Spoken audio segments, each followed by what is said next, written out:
Tonight we report on why Moses Lake is beginning to search for its next city manager, and a Moses Lake Motorcycle Club holds its annual toy drive. What's happening in sports, Bob? Thanks, Alan. The Big Ben Running Vikes placed third at the Bigfoot Classic, and Freighter Wrestlers placed fifth at the Mel Carlson Invite. Let's take a peek at our Weather Center forecast. Hello everyone, this is Chaslyn Rodriguez. Rounds of precipitation will come through our area from the Pacific. How will all this impact our area? I will have all the details for you in just a bit. I'm Alan Troop, and we have all this and much more on iFiber One News. From the iFiber One HD studio here in the heart of the Columbia Basin, this is iFiber One News, your #1 source for local news, sports headlines, and our very own Weather Center forecast covering the entire Columbia Basin. This is iFiber One News, and it starts now.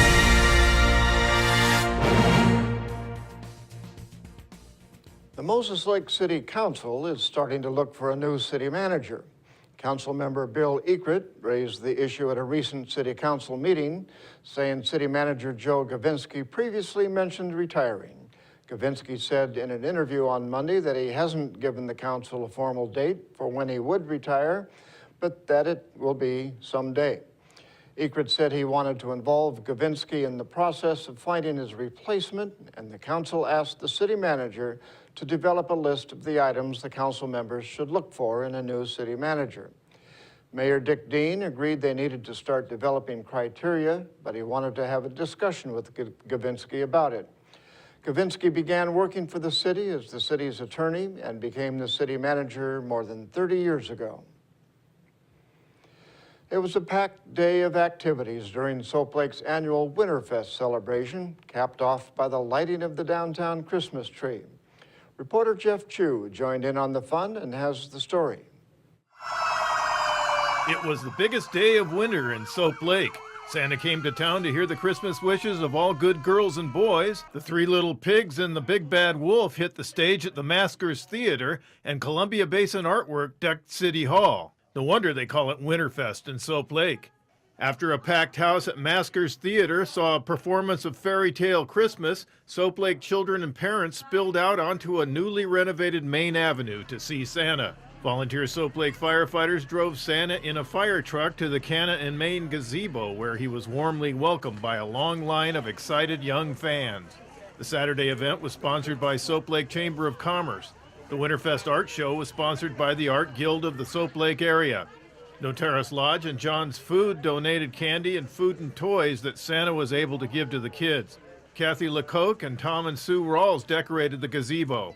Shortly after Winterfest, the downtown Christmas tree magically appeared. Marina Romeri, owner of Notaris Lodge, donated space for the tree next to Don's restaurant. Tim and Cindy Ray of TC Farms donated the tree, which was cut, moved, placed, and lit by Grant County Public Utility District volunteers. I'm Jeff Chu for iFiber One News. A recent decision by Standard & Poor's will make it easier for Grant County to borrow money. The credit rating agency gave the county an AA- rating as the county prepares to sell $7.1 million worth of bonds to build a new multi-agency communications center facility. MAC is responsible for dispatching Grant County Police, Fire, and Ambulance services. Commissioner Carol Ann Swartz said the county commissioners are very pleased with the rating. The rating is in the second highest range the company offers and is meant to inform investors about how likely the money will be paid back. Treasurer Darrell Pheasant stated the rating was based on a record of maintaining balances in the county's current expense and road funds, the strength of the economy, the growth in the property values, and a 911 sales tax revenue. A woman returned home to find someone had pried open her front door and stolen some of her child's toys. The 21-year-old female victim called police Friday night and reported the front door to her home on Owen Road Northeast was forced open with crowbar and her home burglarized, according to Moses Lake police records released on Monday. She told police some of the items stolen were a Super Mario Brothers backpack, Fisher-Price toy puppy, Fisher-Price cell phone, 2 sets of girls' fake fingernails, a black Toshiba laptop computer, and a Social Security card. A neighbor reported seeing a man in a tan or gold-colored car parked in the victim's driveway. He was described as tall, thin, with dark hair, a close-cut beard, and wearing a stocking cap. The Moses Lake Police are investigating and ask anyone with information about the burglary to call them at 509-764-3887 or 509-762-1160. And now we take a look at people being sought by law enforcement. This is Sheriff Tom Jones with the Grant County Sheriff's Office. Each of the people you see here have a warrant for their arrest. If you see any of these people, we ask you do not attempt to detain or apprehend them, but call us at 509-762-1160 or send us an email at primetips@co.grant.wa.us. If the person is presenting a danger, call 911. With your help, we can bring these people to justice and make our community safer. And we'll be back right after this. Attention business owners. The deadline is fast approaching to advertise in the 2015 edition of the Moses Lake Local Book. Don't be the only business left out. In print or online, it's the best way to reach your customer when they're ready to buy. Call today to place your ad by calling 877-738-9829 or by visiting us online at www.statewideyp.com. The Moses Lake Local Book Telephone Directory. Simply the best advertising. At Moses Lake Community Health Center, we have had the privilege to serve the local community since 1978. What I like about working at this clinic more than any other clinic that I've worked at is the patient care. With the patient care team that we've assembled, it allows us to take care of as many facets of the patient and their family's needs. Please take the opportunity to experience the high-quality care provided at our clinics.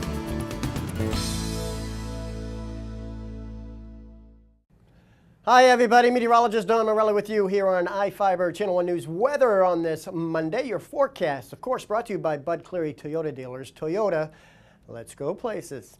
Well, unfortunately, if you're going places, you have a lot of clouds, fog, drizzle, rain, and really pretty much a soggy, not only 24 hours, but the entire week is looking ugly. So again, keep that in mind. We're looking for the fog and drizzle overnight tonight, most nights actually, morning hours. And some bands of very moderate rains from Tuesday through Thursday. Not all the time heavy rains, we get every 12 hours or so. But then on the horizon, sunshine and a dry weekend. Ooh, that looks good. 42 and 35, the extremes today here in the city with a trace of precipitation. Of course, that water bucket's getting heavier with some precipitation out there right now. And we're looking at Moses Lake. Pretty similar story in the lower 40s though, right near freezing this morning. And again, a little bit of a trace of precipitation. And again, we're looking for the fog around the area. The reason the temperature and the dew points pretty close. Look at that, 38 and 37. And of course, radar is picking up showers around. And a weak system moving across tonight, but moderate to heavier intensity precipitation coming across the next several days. In fact, I'll just put it in motion. You'll just get the feeling every 12 to 18 hours, the band of moderate precipitation will be coming our way.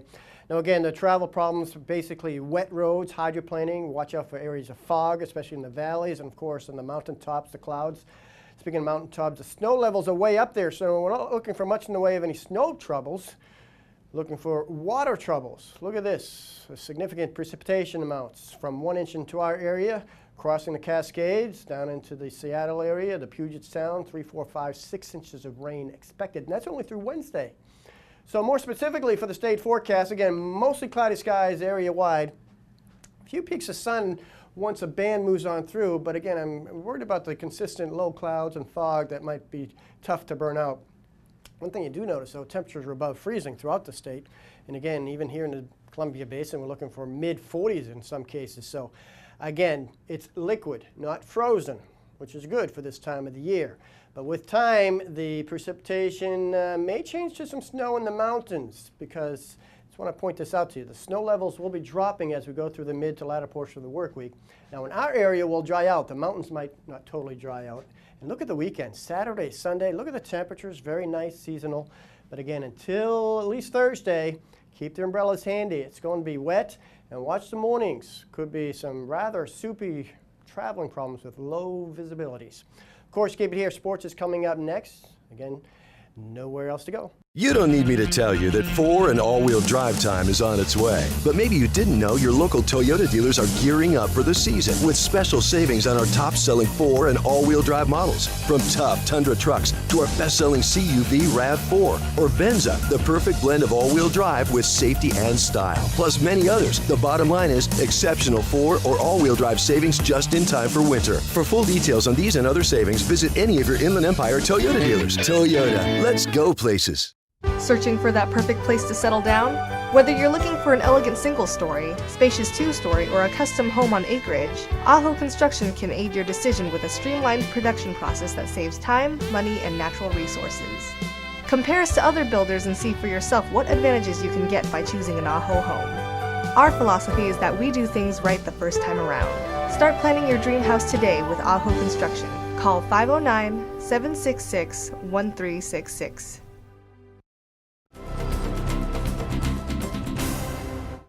Three running Vikes scored in double figures, and Big Bend beat Everett 73-67 to place third at the Bigfoot Classic. Wyatt Johnson and Mogalata drained 15 points each. Garrett Levitt added 14 in the win. The running Vikes beat Lower Columbia in round 1, but dropped a semifinal game to North Idaho. The Lady Vikings placed 6th at the Bulldog Classic in Bellevue. Aubrey Vale led the Big Bend attack with 21 points. Mackenzie Windley added 10 in the 75-66 loss to Everett. Big Bend trailed 31-28 at the break. The Trojans outscored the Lady Vikings 44-28 in the second half to win going away. The Soap Lake Lady Eagles opened their basketball season with a 46-37 loss on the road at Manson. Soap Lake trailed by 18 points late, but got within 6 with 3 minutes to go. 25 missed free throws by the Lady Eagles was the difference maker in this one. 3 Soap Lake starters fouling out in the fourth quarter didn't help the cause either. Esther Correa led the way for the Eagles with 18 points. Alexis Nickel added 11.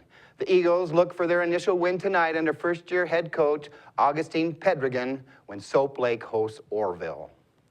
Wharton's boys basketball evened its record at 1-1 with a 46-37 come-from-behind win over Riverview.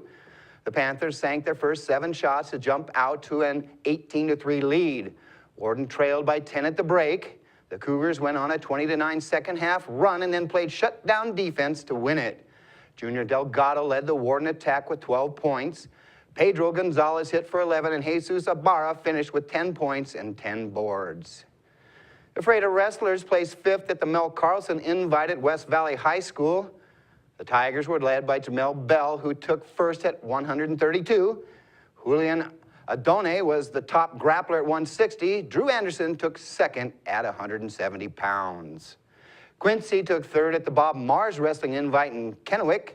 The Jacks, E.J. Ramirez at 120 and Stephen Gomez at 182 pounds turned in second-place finishes. John Lindquist was third at 138. The Washington Huskies men's basketball team is back in the AP Top 25 rankings. The Dogs, who haven't been ranked in the top 25 since February 2011, check in at number 17. The undefeated Huskies get a boost in the poll after knocking off 13th-ranked San Diego State on Sunday. The Dogs held off the Aztecs 49-36 with a great defensive effort. Husky center Robert Upshaw is one of the top shot blockers in the nation with 33. The UW will look to keep its winning streak going when the Dogs host Eastern Washington this weekend. We'll be right back after this.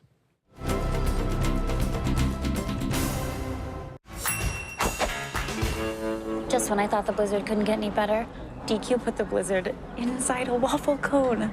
This is mind-blowing. So when DQ asked me how I would tell the world, I said...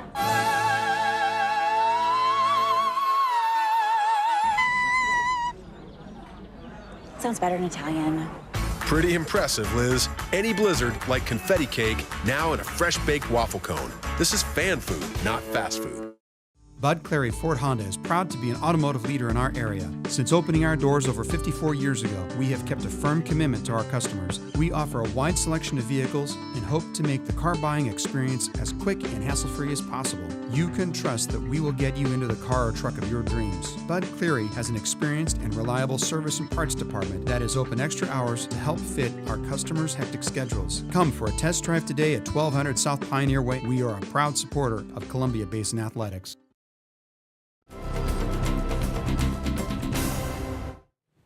Our spotlight story tonight is about the Unchained Brotherhood Motorcycle Club and how their annual toy drive is helping change the image of the club.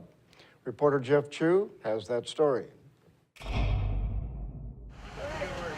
Not many people might come up with a motorcycle club when they think of a charitable organization. But over the past decade, the Unchained Brotherhood has changed that way of thinking.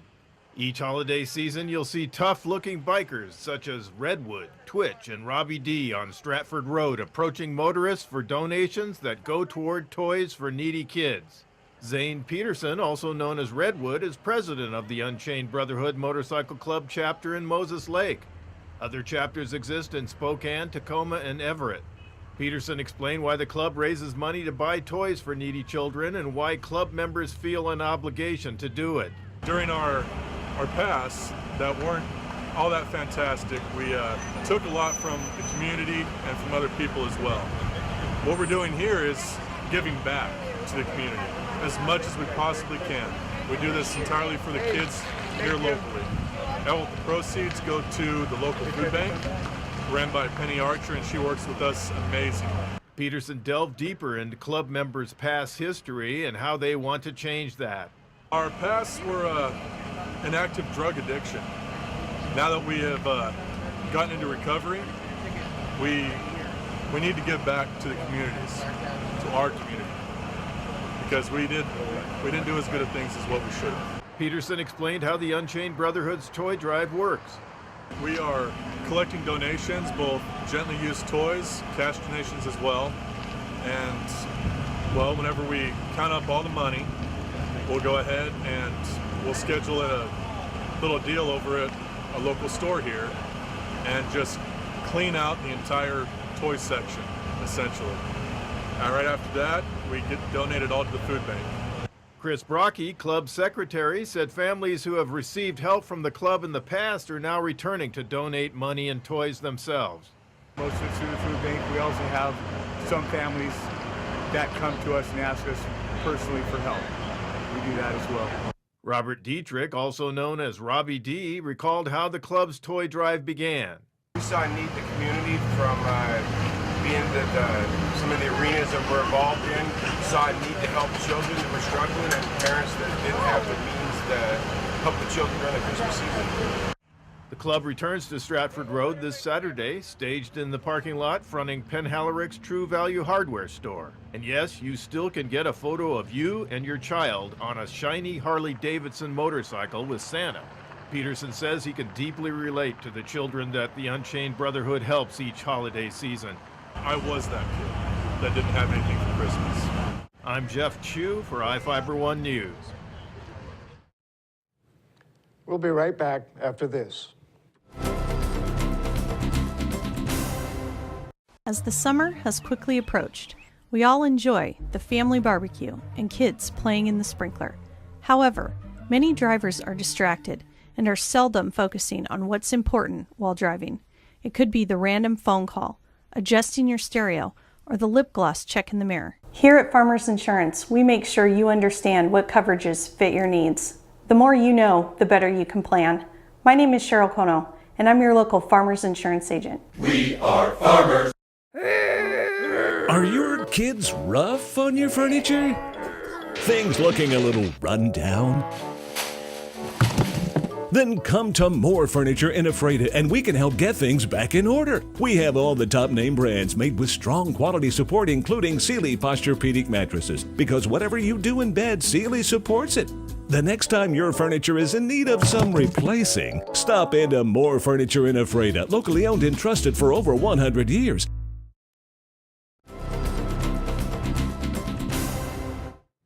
Welcome back. A Quincy man is serving about 10 years in prison after pleading guilty to 16 crimes in Grant County Superior Court.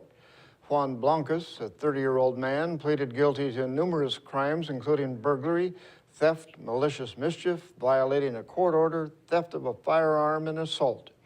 Blancas' previous criminal history included 8 convictions for burglary, malicious mischief, and theft of a firearm. Deputy Prosecutor Joseph Brown and defense attorney Brian Chase agreed to request a sentence of 10 years in prison and drug treatment. State sentencing laws provided a sentencing range between 17 years and 23 years in prison. Grant County Superior Court Judge John Antos agreed with the attorney's recommendation. Blancas' latest convictions stem from 2 home burglaries in Quincy, where surveillance video showed him stealing from one home. A transient reportedly told a homeowner to call 911 after he was caught inside a Hiawatha Road home. Prosecutors recently charged Mario Vasquez, a 43-year-old man in Grant County Superior Court, with residential burglary. Vasquez reportedly broke into a home in the 3000 block of Hiawatha Road Northeast on September 3rd, while the owner was at his other home in Arlington. When the victim returned to Moses Lake, he discovered a broken window and a large cylinder pushed next to the window. When he went to his back door, he found he couldn't open it because of damage to the door handle. Vasquez allegedly was waiting for the deputies when they arrived at the residence.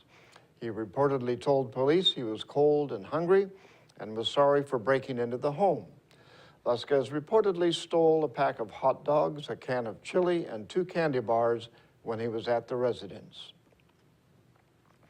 In Northwest news, some military veterans are concerned that reduced hours at the Spokane Veterans Affairs Medical Center's emergency room could delay access to health care and lead to higher medical bills. About 20 veterans expressed concerns Monday during a town hall meeting in the wake of the VA's elimination this month of full-time emergency care. The medical center's emergency care is now available from 8 a.m. to 6 p.m. for walk-ins and referrals. The Spokesman Review reported Tuesday that the VA is also no longer accepting patients who need to be delivered by ambulance. Those cases are sent to other hospitals. Chief of Medicine Dr. Kimberly Morris says the VA lost 4 of 5 ER doctors in the past 10 months. She says the goal is to restore full ER care by spring. The Utah Highway Patrol went the extra mile to help an 87-year-old woman see her dying son, perhaps for the last time. Reporter Brian Mullehy has the story. I was headed to Salt Lake because I had a son that wasn't going to make it. 87-year-old Helen Skeeter Smith lives in southern Nevada. They called me about Randy, and then Helen, here with a friend, learned her son Randy in Utah was in the hospital critically ill. She got in the car, hit I-15, and started driving north, making it as far as central Utah, where she was pulled over by Trooper Jeff Jones. But he was all nice. Oh yeah, he was doing his job. Helen was given a warning for a traffic violation. Here's why I buzzed past him. But then, instead of pulling forward to leave, she put her car in reverse and struck the trooper's patrol car. And I put a little dent in his car. And he realized it was not safe for her to drive. So Trooper Jones had Helen's car towed, and he gave her a ride from Fillmore to Juab County, where he handed her off to Trooper Jared Jensen, who drove her to Utah County, who handed Helen off to Trooper Chris Bishop, who drove her to Salt Lake County, and to Trooper Andrew Pollard. She was very excited to tell me about her dogs, her cats, her hometown. And he took her all the way to Ogden Regional Medical Center. I ended up taking 4 patrol cars. 4 good-looking patrol boys brought me. When this happened, Helen likely never realized her crash would touch off a chain reaction of kindness. To have them there waiting, to hold her hand as we walked into the hospital, it was very, very rewarding. It may have been one of the best accidents. I'm grateful. And that's going to do it for us here at I-501 News. We want to thank you for watching, and we'll see you again tomorrow.